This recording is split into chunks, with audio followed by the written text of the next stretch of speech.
I spent 36 years being invisible to my own family.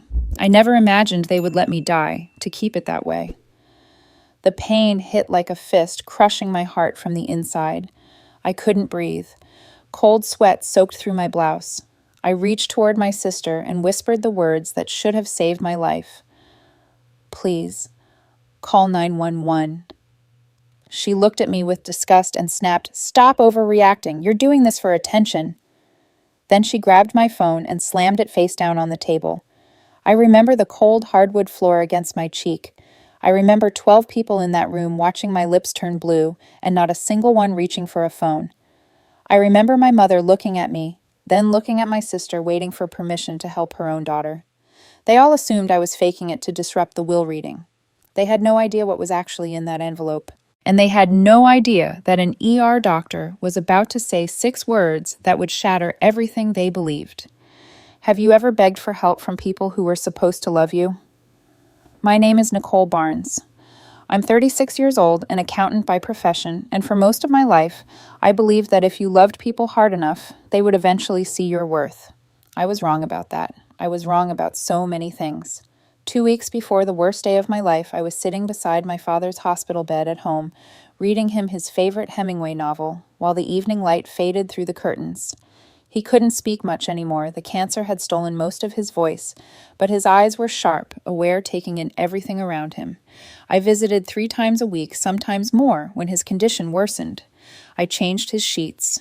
I managed his medications. I took unpaid leave from work when he needed round-the-clock care. I did all of this because I loved him, and because no one else would. My younger sister Laura visited too, of course, but her visits looked different. She came when our mother was watching phone already in hand, ready to capture the perfect photo of herself holding Dad's hand. She stayed 20 minutes, maybe 30, then rushed off claiming some urgent appointment. Our mother praised her endlessly for these performances. "Laura is so devoted," she would say.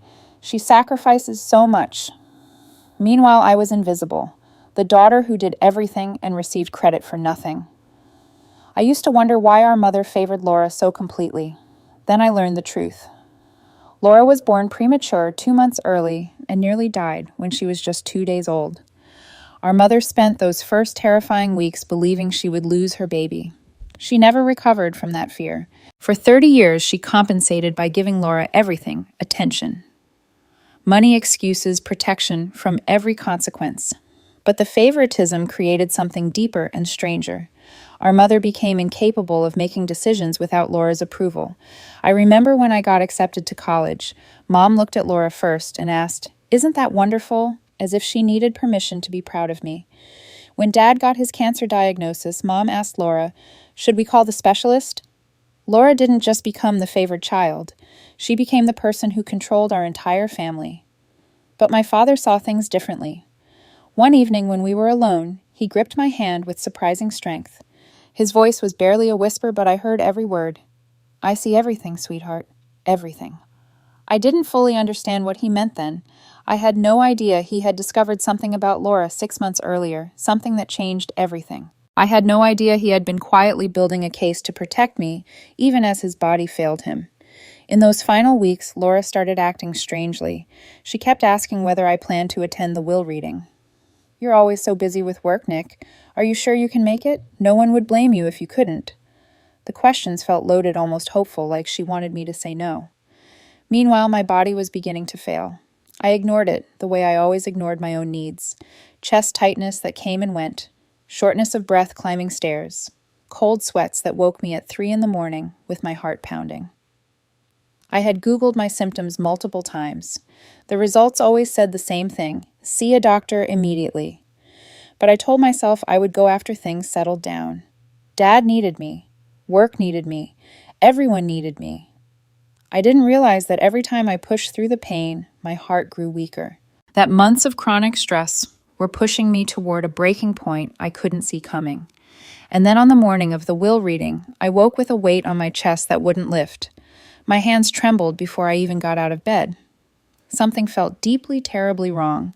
The feeling followed me as I got dressed, as I drove to my parents' house, as I walked through the front door into a room full of relatives who barely acknowledged my presence. I had no idea that within an hour I would be lying on the floor dying, while my family watched and did nothing. The living room was already full when I arrived. Aunts, uncles, cousins I hadn't seen in years, all gathered in chairs arranged in neat rows like a funeral service.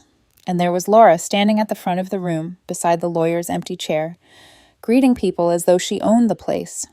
She had arrived early to position herself as the host. She directed people to their seats with the confidence of someone who already knew the outcome.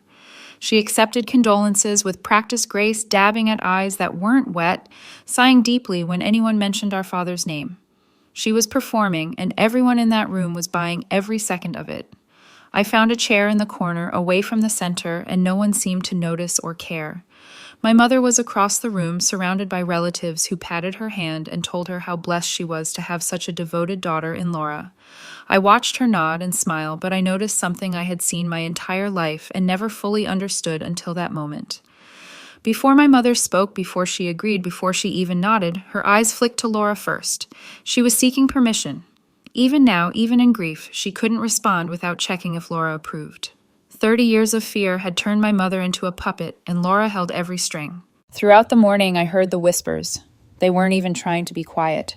Aunt Patricia leaned toward her daughter and murmured, "Nicole was never really close to Thomas. She barely visited at the end." My cousin Mark shook his head and added, "It's sad, really.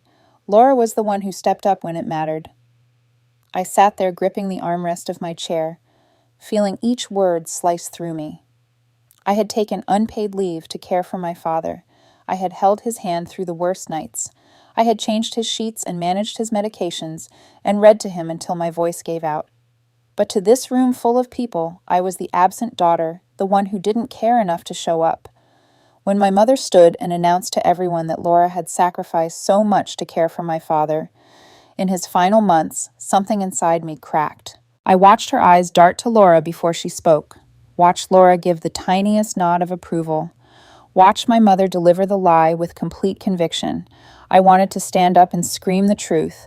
I wanted to show them the pharmacy receipts with my name on them, the calendar entries documenting every visit, the notes from his doctors listing me as the emergency contact. But I didn't. I stayed silent the way I had been trained to do since childhood. I swallowed my pain to keep the peace because that was what I had always done. The lawyer finally arrived and began setting up his documents at the front of the room. He was unpacking his briefcase, arranging folders, preparing to read the will that everyone assumed would crown Laura as the sole beneficiary. She stood beside him like a queen, awaiting her coronation, chin lifted, eyes bright with anticipation. She had no doubt about what was coming. None at all. And that was when the pain hit. It started differently this time. Not the dull ache I had been ignoring for months. This was something else entirely. A crushing pressure, like a fist closing around my heart from the inside, squeezing tighter with every second. I gasped and gripped the armrest so hard my knuckles turned white. Cold sweat broke out across my forehead, soaking through my blouse and running down my back. My vision blurred at the edges, the room tilting and swimming like I was underwater. I tried to stand, but my legs refused to cooperate. They felt like they belonged to someone else, heavy and useless and far away. I reached toward my mother, my hand trembling in the air. My voice came out as barely a whisper, each word costing me breath I couldn't spare. "Something's wrong. Please, I need help. Call 911. Every person in that room saw me. Every person heard my desperate plea. 12 people sat in that living room, 12 pairs of eyes watching me gasp for air, and not a single one reached for a phone. Then Laura's voice cut through the room like a blade. "Oh, stop it, Nicole. Stop overreacting." Her face twisted with contempt as she marched toward me. "You're doing this for attention because you know Dad left everything to me. You can't stand it, can you? You have to make everything about yourself." I tried to reach for my phone on the side table beside me, but Laura was faster. She grabbed it before my trembling fingers could close around it, silenced it with a single swipe, and slammed it face down on the coffee table across the room. Then she turned to our mother, her voice firm and commanding, in a way I had heard 1,000 times before. "Don't call anyone, Mom. She's faking it. If she makes a scene, we'll have to delay the whole reading. Just ignore her." My mother looked at me. I was on the floor now, gasping, my lips starting to feel numb and strange. I could see the hesitation in her eyes, something that might have been maternal instinct fighting to surface after 30 years of being buried. She looked at me, her firstborn daughter struggling to breathe. Then she looked at Laura, and she did what she had done my entire life. She obeyed. She didn't move. She didn't reach for her phone. She just stood there frozen, waiting for permission that would never come. The lawyer looked around the room with confusion on his face. He had just arrived. He didn't know our family. He saw a woman on the floor and a room full of calm people who weren't reacting. He assumed this was drama, not an emergency. He assumed someone would have called for help if it were serious. He will tell me later, his voice thick with guilt. I should have called. I didn't understand what was happening. I am deeply sorry. But in that moment, he did nothing. Just like everyone else, my body gave out completely. I crumpled to the hardwood floor, my cheek hitting the cold wood, my lungs fighting for air that wouldn't come. My breathing became shallow and ragged. I could feel my lips tingling, going numb, turning a color I couldn't see, but somehow knew was blue. The ceiling swam above me. The chandelier my father had installed 20 years ago blurred into a smear of light. I managed one last whisper before the darkness began closing in around the edges of my vision. Dad. He knew. He saw. Laura crossed her arms and announced to the room in a voice cold enough to freeze water. She'll be fine. She just wants to ruin this for me. She's always been jealous. Just give her a minute and she'll get up. The seconds stretched into an eternity. 30 seconds passed. A full minute. I lay motionless on the floor, my heart stuttering, my body failing, and not one person in my family called for help. I thought about how strange it was that I might die in this room surrounded by blood relatives, and not one of them would lift a finger to save me. But what none of them knew was that someone else had been watching. Mrs. Eleanor, my father's neighbor and closest friend, had heard the shouting from her house next door. She had walked across the yard to see what was happening. She had been standing in the open doorway for several minutes, witnessing everything. She saw Laura grab my phone. She heard Laura tell our mother not to call. She watched my body hit the floor while a room full of relatives did nothing. And while my family stood paralyzed by their own cruelty and cowardice, this 75-year-old woman pulled out her phone with trembling hands and dialed 911. The last thing I remember before losing consciousness was the distant sound of sirens growing louder in the afternoon air. And somewhere at the edge of my fading awareness, I could sense Mrs. Eleanor moving, guiding the paramedics up the driveway, her eyes burning with a fury that would soon be unleashed on everyone in that room. The sirens were the last thing I heard before everything went black. Then there was nothing but darkness, a void where time didn't exist, where pain couldn't reach me anymore. I floated there for what felt like hours, or maybe just seconds. I couldn't tell the difference. When I started coming back, it was in fragments. Voices first urgent and professional calling out numbers and medical terms I couldn't understand. The sensation of movement, of being lifted onto something firm of hands, pressing against my chest. Then bright lights overhead, fluorescent and harsh, streaming past like I was being carried through a tunnel. I tried to open my eyes, but they wouldn't cooperate. I tried to speak, but there was something over my face helping me breathe. I learned later what happened in those critical minutes after I collapsed. Hey, Ms. Eleanor told me everything once I was strong enough to hear it. She had met the paramedics at the curb and walked them directly into my parents' house past the stunned relatives who were still standing exactly where they had been frozen in their own cowardice. The EMTs rushed to my side and began checking my vitals. Their faces turned grave almost immediately. One of them looked up at the room full of people and asked the question that would haunt my family for years. She's in cardiac distress. How long has she been down? Why wasn't 911 called immediately? Laura stepped forward with that practiced expression of concern she had perfected over a lifetime. She was already composing her excuse, already spinning the story. I was just about to call when she collapsed. Everything happened so fast, and But Mrs. Eleanor cut her off before she could finish. Her voice was steady and cold, carrying the authority of a woman who had witnessed enough lies for one lifetime. That's not true. I was standing right there in the doorway. I saw you take her phone out of her hand. I heard you tell your mother not to call for help. I heard every single word you said. The paramedics exchanged glances. One of them made a note on his clipboard. According to Mrs. Eleanor, Laura's face drained of all color in that moment. For the first time in her life, she had been caught in a lie she couldn't charm her way out of. I don't remember the ambulance ride. My next clear memory is waking up in a hospital bed with tubes in my arm and monitors beeping steadily beside me. The room was quiet. The lights dimmed, and sitting in a chair near my bed was a doctor in blue scrubs, reviewing a chart with an expression I couldn't read. He noticed I was awake and set the chart aside. His name was Dr. Reeves, and he had kind eyes that had clearly seen too much suffering over the years. He pulled his chair closer and spoke to me in a voice that was gentle but serious. Ms. Barnes, I need to explain what happened to you. What you experienced is called stress cardiomyopathy. It's sometimes known as broken heart syndrome. He paused to let the words settle.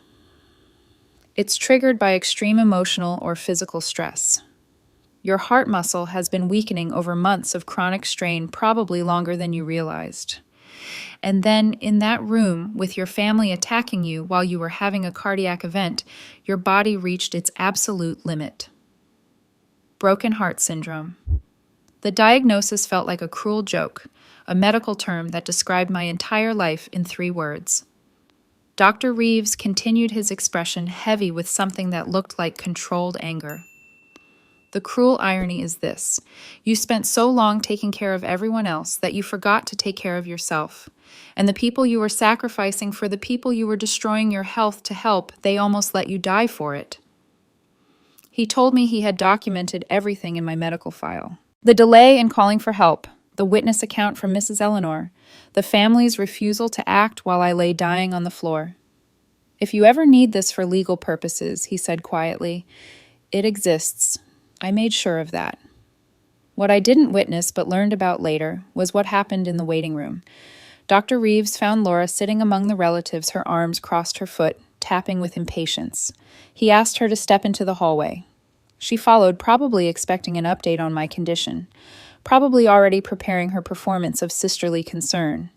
In that hallway away from our mother, away from the aunts and uncles and cousins, Dr. Reeves looked Laura directly in the eyes.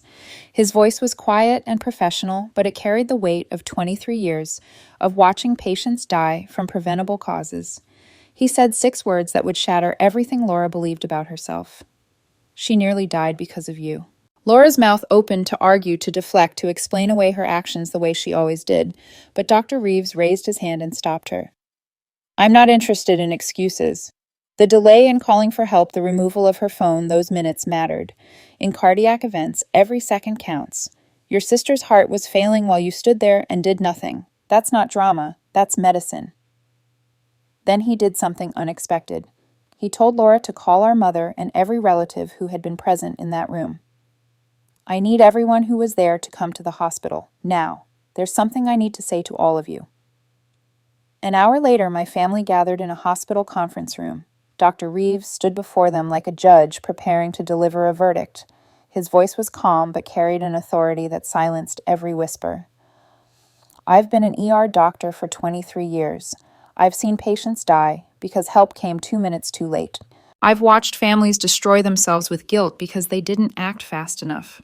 Your daughter, your sister, your niece, she was on that floor for over 3 minutes while her heart was failing. 3 minutes, and not one of you called for help. He turned to my mother, and his words cut through the room like a blade. She begged you. Your own daughter looked at you and begged for help, and you stood there. Then he looked at each person in turn, letting his gaze rest on them long enough to make them squirm. I don't know what kind of family does this. I don't understand it, and I don't want to. But I know what I saw in my emergency room today, and I know what I documented. Every single one of you will have to live with what you chose not to do. That's not my burden. It's yours. Late that evening, when the hospital had grown quiet and the hallways were empty, Mrs. Eleanor came to sit beside my bed. She took my hand in hers, her grip gentle but steady. Her eyes were wet with tears she was fighting not to shed. Your father asked me to watch over you, she said softly. But there's something else he wanted you to know, something he told me before he passed. She paused, gathering herself. He said to me, Eleanor, I watch Nicole come here 3 times a week. She thinks no one notices. She thinks she's invisible, but I see her. I see every single thing she does, and it breaks my heart that I can't find the words to tell her how proud I am. She squeezed my fingers as tears streamed down my face. He saw you, Nicole, every moment, every sacrifice. He just couldn't find the words before it was too late. So he found another way through his will, through me, through everything he left behind. He made sure that even after he was gone, you would finally know the truth. You were never invisible to him, not for one single day. I fell asleep that night, holding Mrs. Eleanor's hand, feeling something I hadn't felt in 36 years. The knowledge that someone had truly seen me. The next morning, I woke to find the family lawyer standing at the foot of my bed. He was carrying a sealed envelope and a thick folder pressed against his chest. His expression was serious, but not unkind. He looked at me and said quietly, "Your father anticipated this day might come. He left very specific instructions and evidence that will change everything." The lawyer opened the sealed envelope right there in my hospital room and handed me a handwritten letter from my father.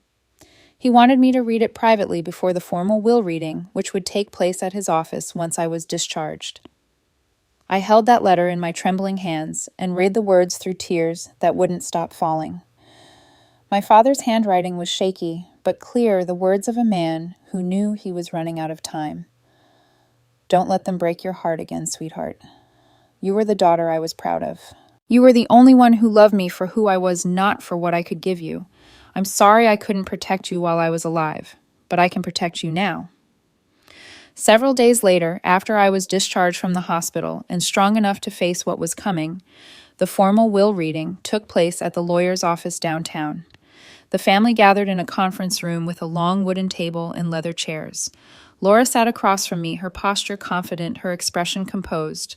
She still believed she would inherit everything. She was the devoted daughter after all, and she was the one who had sacrificed so much. At least that was the story she had been telling herself and everyone else for years. The lawyer cleared his throat and began reading. He announced that my father had rewritten his will 1 month before his death. The room went still. Then he read the terms. The majority of my father's estate, the house, the investments, the savings account, everything of significant value went to me. Laura and my mother would receive only the legally required minimum, a token amount that couldn't be contested under state law. Laura leaped to her feet, her face contorted with rage. "This is insane. He wasn't in his right mind. His brain was gone by the end. Everyone knows that he had dementia. He was confused. He didn't understand what he was signing." She looked around the room, expecting support, expecting someone to back her up the way they always had. The lawyer remained completely calm, unruffled by her outburst. "Actually, Ms. Barnes, your father anticipated you might make exactly that claim. That's why there's more." He opened the thick folder he had been carrying and began to explain. 6 months before his death, my father received a phone call from his bank. Someone had attempted to withdraw $30,000 from his savings account using a forged signature. The bank's fraud department flagged the transaction and rejected it. They provided my father with complete documentation, including a professional handwriting analysis. The lawyer paused and looked directly at Laura. "The analysis identified you as the forger, Ms. Barnes." The room went completely silent. I watched Laura's confident expression crumble like a mask falling away to reveal something ugly underneath. Her mouth opened and closed, but no words came out. For the first time in her life, she had absolutely nothing to say. The lawyer continued. My father hadn't confronted Laura about the forgery. He was afraid of what she might do if she knew he was aware. Instead, he spent the next 5 months quietly gathering evidence. He consulted with 2 independent physicians who examined him and certified in writing that his mental faculties were completely intact. He had 3 witnesses present when he signed into the new will, all respected members of the community with no connection to our family. He told the lawyer, "I want to make sure Laura can never claim I didn't know what I was doing." The lawyer looked at Laura with something close to pity. "He knew exactly what he was doing, Ms. Barnes. He just wanted to see if you would confess, if you would show any remorse. You never did."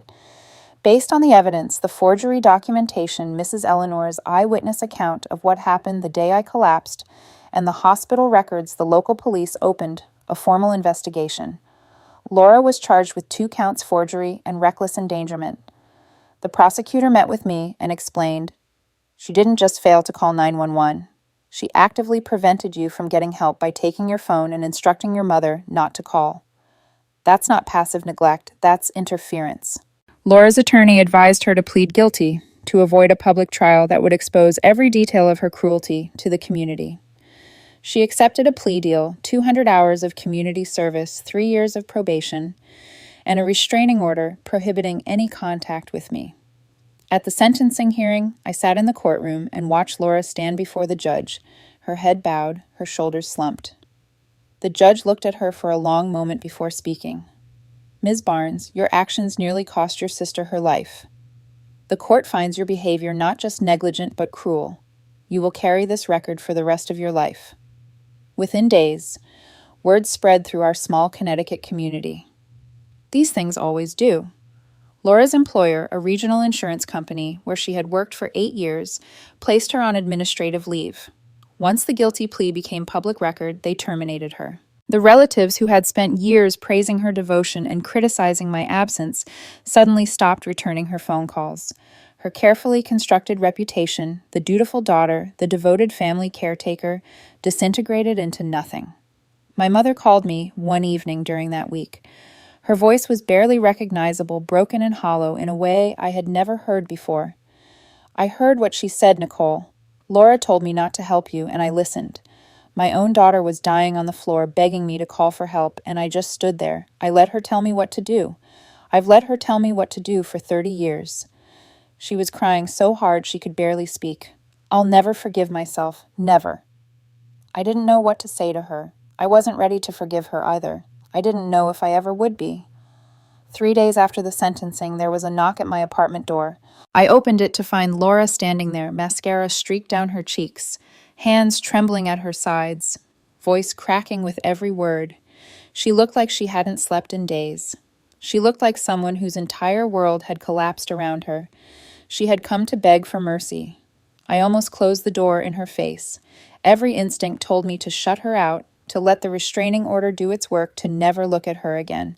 But then I realized something important.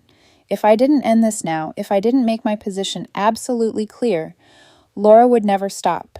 She would keep finding ways to reach me, keep trying to manipulate her way back in, keep making herself the victim of a story where she was the villain. So I stepped aside and let her in, not to forgive, not to reconcile, but to finish this forever. Laura stepped into my apartment looking like a ghost of the woman she used to be.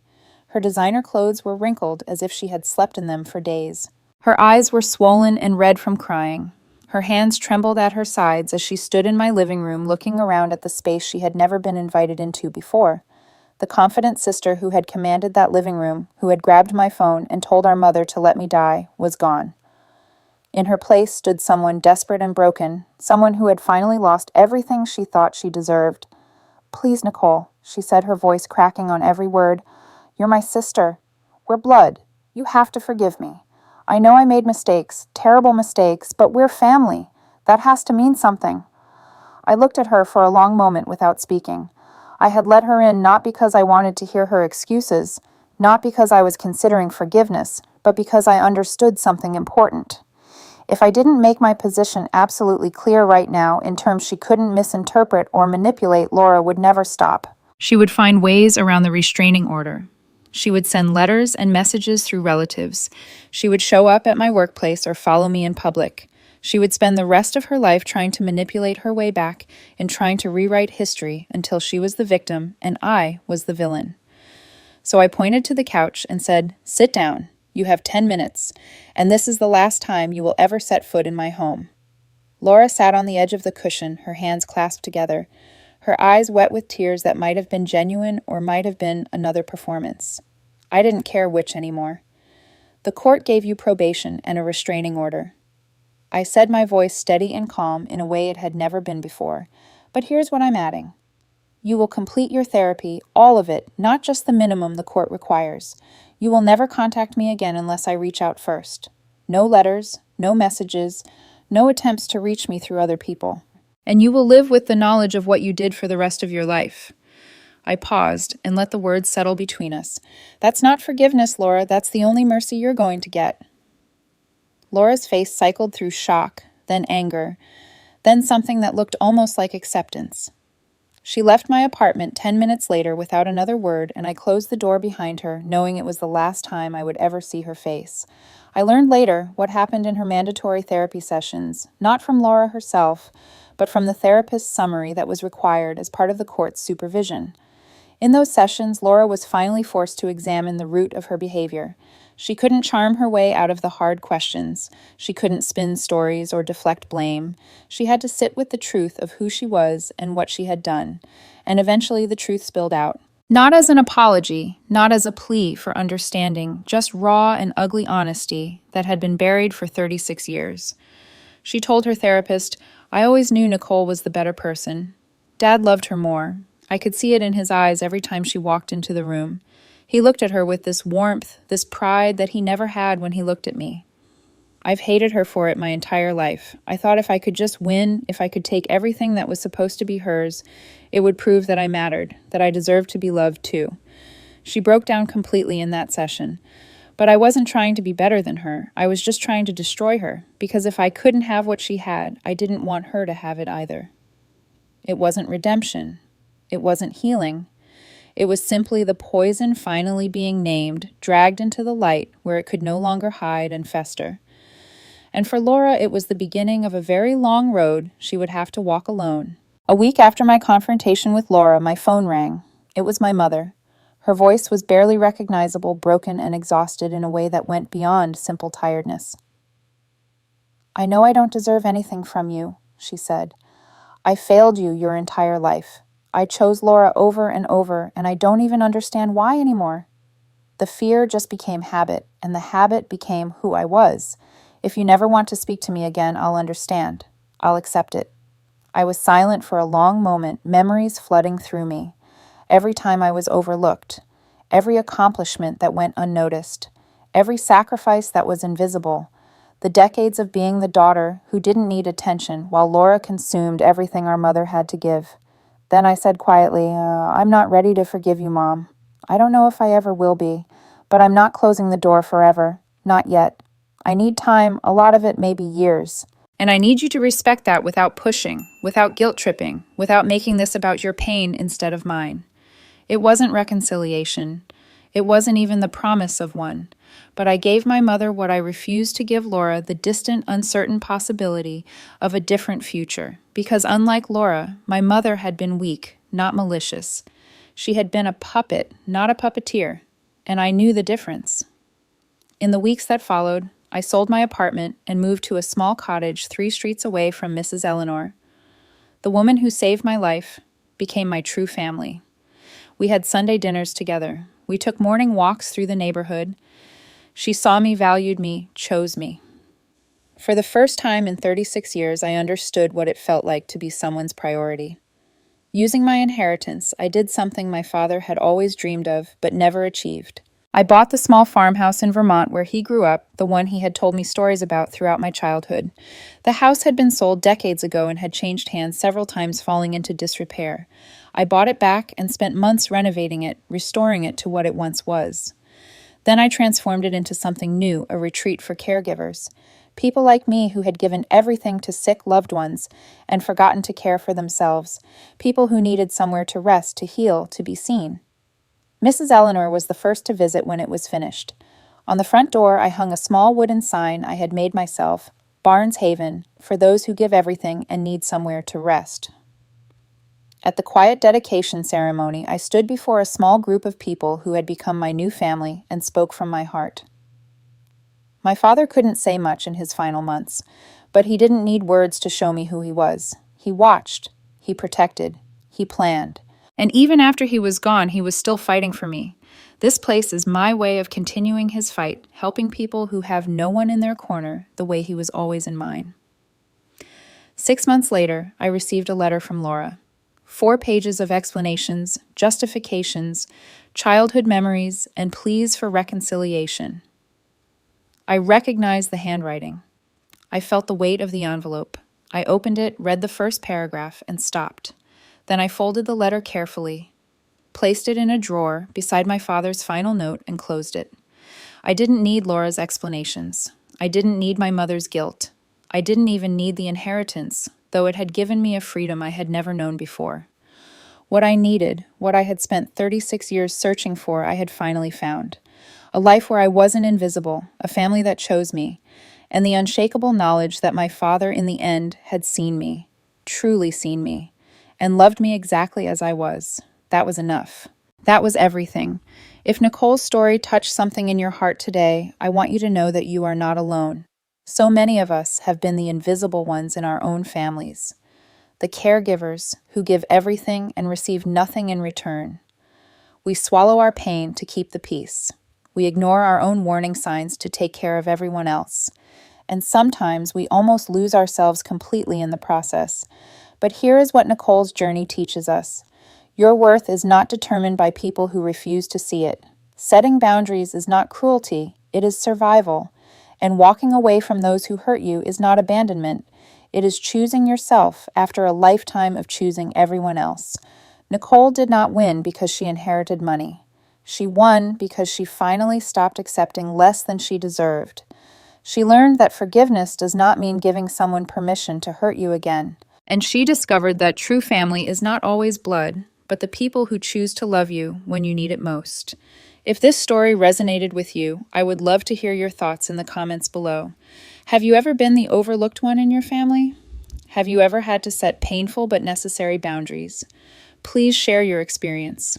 Your story might be exactly what someone else needs to hear today. And if you haven't already, please subscribe to our channel for more stories of strength, justice, and healing.